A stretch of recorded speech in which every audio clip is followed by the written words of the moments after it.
One thing we learned after the first few years is you can make a major gift to an enormous group, let's say American Cancer Society or very well run groups like that, but you really don't have much impact.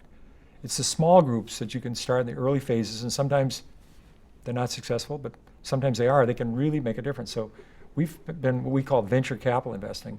We've invested in a lot of startups, a lot of early phases, and we've looked a lot, and a lot of times we don't. We look, a year later we might do it, or 2 years later we don't do it at all. So that's a research area, and it's very similar to what I've seen with companies themselves. And that's been what I used to call in stock market our 10 baggers, or even 100 baggers, where you make 100 times your money or make a dramatic change in the world, or the neighborhood, or potential for that. In a young organization, you want to see, do they have a plan? Does it make sense? Is there a role for them? Is it financeable? I mean, is this something that the development cost is half the cost and just can't, it's not going to work? So you want to see, does it mathematically compute? And then are the people dynamos? You want somebody, individual is the key. The individual really running it. And that's why we were involved in City Year very early. Those people, the 2 people starting, were just incredible individuals, and it's been a great success.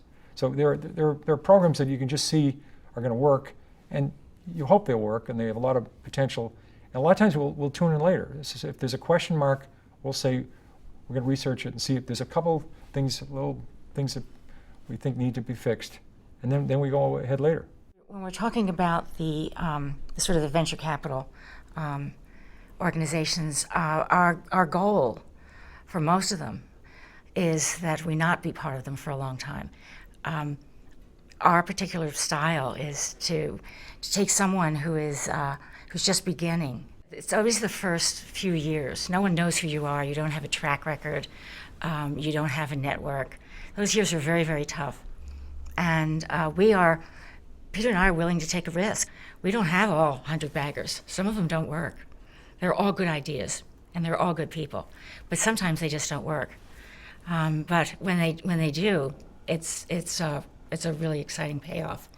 And so what I call working is that they move past the point of drawing their goals, past the point of developing their constituency, and are well on their way to an independence, so they won't need to look to us, so that we can then move on and find someone else who's just beginning and needs that kind of help.